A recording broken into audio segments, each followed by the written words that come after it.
कृष्णापुर नामक गांव में रामैया नाम का एक गरीब रहता था।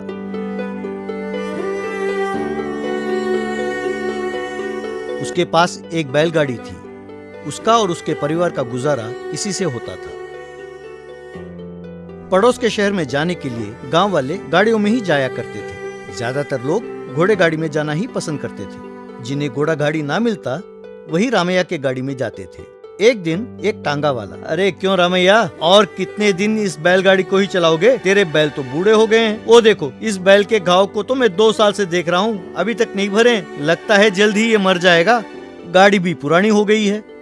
तुम हमारी तरफ घोड़ा गाड़ी क्यों नहीं लेते? रामैया, सही है यार, लेकिन मेरे पास उतने पैसे नहीं हैं। इन बूढ़े बैलों की बदौलत हमें रोज रोटी नसीब होती है। इन्हें देख मुझे बहुत दुख होता है, खासकर उस बैल को। उसके इलाज के लिए भी मेरे पास पैसे नहीं है। बस जो इलाज मुझसे बन पड़ता है कर रहा हूँ, लेकिन घाव भी नहीं भर रहा। क्या करूँ? शायद मेरी किस्मत ही खराब है। तब एक आदमी उनके पास आया। भैया, शहर जाना है, आओगे? तुम्हारी नहीं, मैं इस घोड़े गाड़ी में जाऊंगा, चलो। कहते हुए वो घोड़े गाड़ी में बैठकर चला गया। तब रामैया, हे भगवान, सवारी हाथ से निकल गया। अब बच्चों को क्या खिलाऊंगा, इन बैलों को क्या खिलाऊंगा? एक दिन एक आदमी गाड़ियों के पास आया। भैया, मुझे शहर जल्दी जाना है। खबर मिली है कि मेरी पत्नी बीमार है। मैं गरीब हूं, तुम्हें देने के लिए मेरे पास पैसे नहीं है। कृपा करके मुझे शहर ले चलो। तब घोड़ा वाला, जाओ यहां से, सवेरे सवेरे चले आए, चलो निकलो यहां से। भैया, ऐसे मत कहो। अगर आपको पैसे चाहिए तो मैं बाद में दे दूंगा। वहां मेरी पत्नी मर रही है, कृपया मना मत करना। गाड़ी वाला, क्या तुम्हें शहर ले जाएं? हमें और कोई काम नहीं है। पैसों के बिना हम नहीं जाएंगे, चलो जाओ यहां से।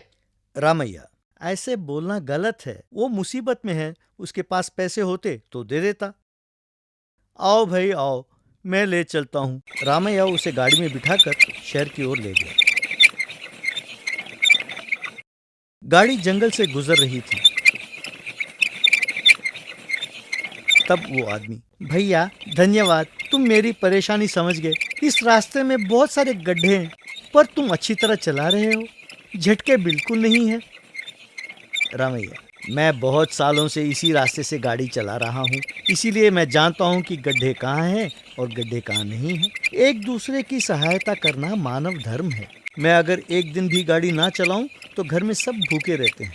हम लोग कई दिन तक भूखे रह चुके हैं, आज भी ऐसा ही होगा। पर कोई बात नहीं। अब रही बात हमारे सड़क की, तो बस ऐसे ही है। हमने महाराज को इस सड़क और हमारे गांव की हालत के बारे में कई पत्र लिखे हैं, पर उनकी ओर से कोई कार्यवाही नहीं हुई। ऐसे व्यक्ति का राजा होना हमारा दुर्भाग्य है। आदमी, ये क्या? मैंने तो सुना है कि महाराज अच्छे व्यक्ति हैं, उन्होंने तुम्हारे गांव पैसे जरूर भेजे होंगे। गांव का मुखिया वो पैसे खा गया होगा। तुम अपनी हित ना सोचकर गांव का हित सोच रहे हो, तुम धन्य हो। गाड़ी शहर पहुंच गई।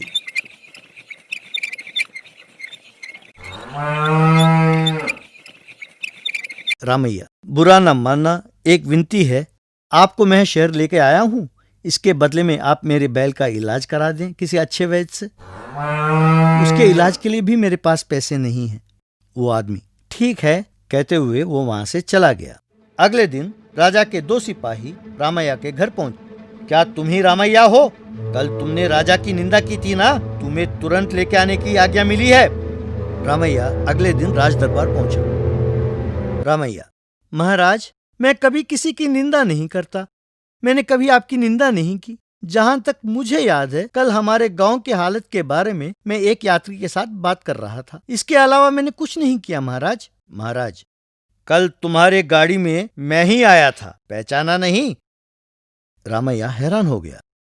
महाराज, मैं अपनी प्रजा की समस्याओं को जानने के लिए वेश बदलकर जाता रहता हूँ। तुम्हारे गांव भी इसीलिए आया था। तुमसे बात करने पर वहां की समस्याओं को समझ गया। मैंने जो पैसे भेजे उसका दुरुपयोग किया उस गांव के मुखिया ने, उस पर कार्रवाई होगी। तुम इतने मुसीबत में भी गांव के हित के बारे में ही सोच रहे थे। तुम प्रशंसा के पात्र हो। आज से तुम्हें गाड़ी चलाने की जरूरत नहीं, मेरे पास ही रहो। तुम्हारे बैलों का भी इलाज कर उन्हें गौशाला भेज दिया जाएगा, वहां वे आराम से रहेंगे। तुम्हारे गांव की समस्याओं का समाधान भी तुरंत होगा। रामैया ने महाराज को प्रणाम किया। इसीलिए बच्चों, हमें हमेशा भला ही सोचना चाहिए, क्योंकि कर भला तो हो भला। कहानी अच्छी लगी